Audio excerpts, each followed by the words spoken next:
무서운 이야기 좋아하세요? 이 이야기는 한국에서 30대 남성분이 직접 겪었던 사연입니다. 안녕하세요. 저는 인천에 살고 있는 30대 남자입니다. 저희 할머니께선 실제로 신점을 보시는 무속인이셨습니다. 즉, 무당이시죠. 저는 바쁘신 부모님 때문에 할머니 댁에 맡겨져 어린 시절을 보내다 보니 무당이신 할머니의 모습과 신당을 보면서 자연스럽게 무속에 관한 것들을 많이 접하며 컸습니다. 그래서인지 무속인들이 가지고 있는 장군상이나 선녀상, 방울 등의 무속 물건들을 익숙하게 접하면서 자랐다고 볼 수 있죠. 성인이 되면서 여러 정보들을 듣다 보니 무속인에 대한 인상이나 사주팔자, 신점에 대해서 더 알게 되었고, 그러다 보니 저희 어머니가 처음 시집 오셨을 때 집안 분위기에 대해 궁금해지더라고요.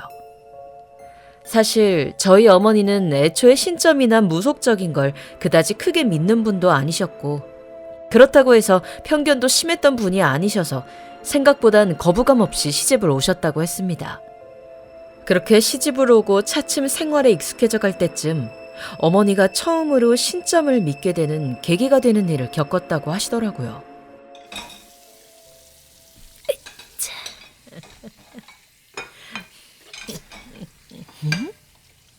뭘 저렇게 보고 계시는 거지? 어머니, 탁자 위에 과일 좀 잡수세요. 근데 어머니, 어딜 그렇게 보셔요? 동자들 노는 거 보고 있지. 아니, 집에 아무것도 없는데 뭐가 있다고 그러셔요. 안 보이니? 그럼 저기 보고 있어 봐라. 저기라면 난초 놓여 있는 곳이요?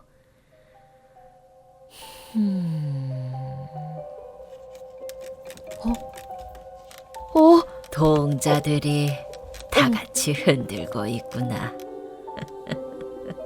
어머나, 어떻게 저런 일이. 창문도 다 닫혀 있는데. 어머나. 어머니께서는 분명 창문과 문이 다 닫혀 있는 바람 한 점 없는 방에서 갑자기 화초가 심하게 흔들리는 것을 두 눈으로 똑똑히 보셨다고 하더라고요.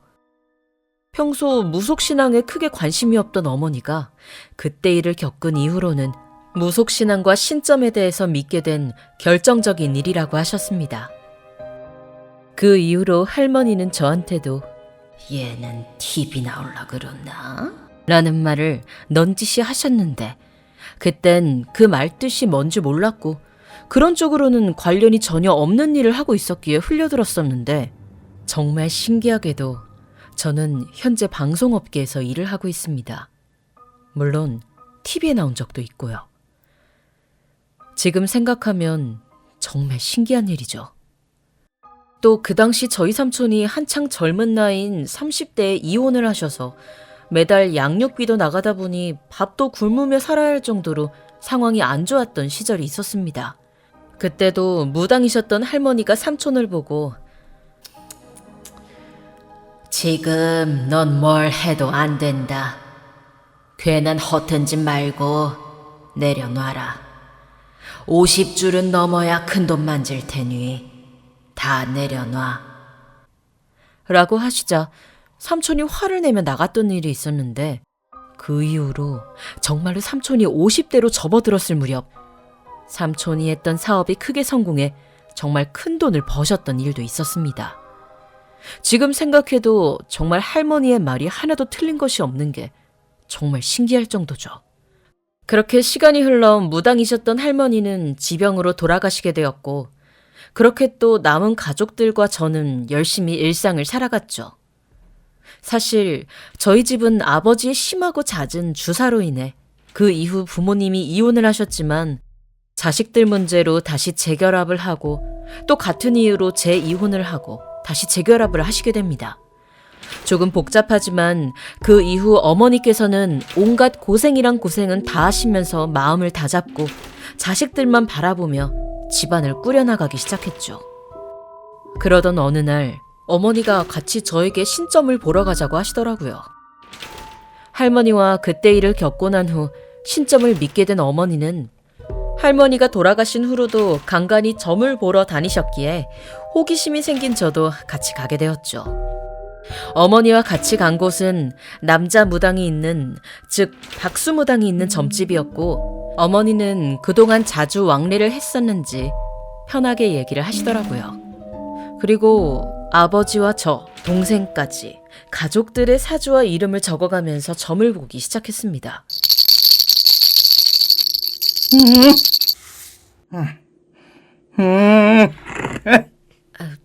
저희 남편이 요새 몸이 좀 안 좋은데 괜찮을까요? 아이고, 밭간 양반은 원래 수명이 짧아. 원래 오래 살 팔자가 아니야. 지금도 장수하는 거지. 아, 그래요? 다행이네요. 그럼 저는요? 에휴, 앞에 계신 어머니는 제명에 못 살 팔자야. 아니, 저는 왜요? 왜긴 왜야. 지금 밭간 양반 때문에 명갈가 먹는 팔자거든. 예? 아이고, 나... 사실 둘이 결혼도 하면 안 됐어. 지금 자식들 때문에 버티고 사는 거지.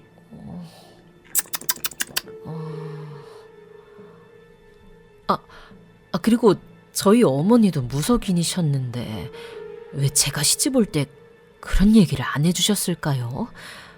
분명 그런 부분들도 다 보이셨을 텐데. 당연히 얘기 안 해주지. 그래야 자기 아들 놈이 더 오래 살 테니까.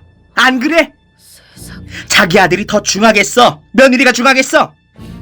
미안한 건 미안한 거고, 자기 자식이 더 잘 되고 잘 살았으면 하는 게 부모 마음 아니겠어? 아이고 참네. 아휴.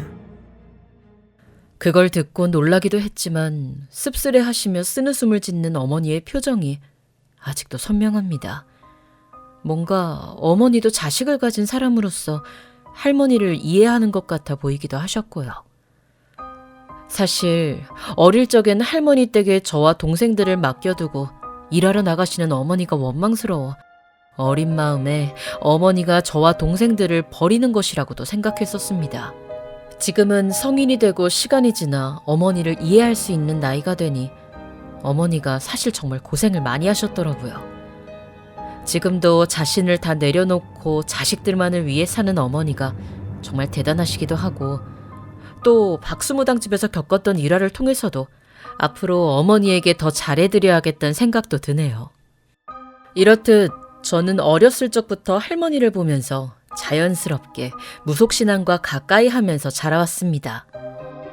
요새도 여전히 무속이나 토속신앙에 대해서 다들 생경한 반응을 보이는 경우를 덜어 볼 수 있는데요.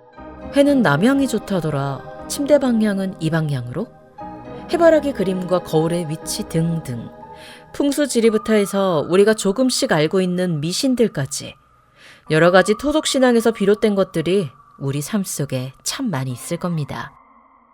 여러분들도 주위를 조금만 둘러보세요.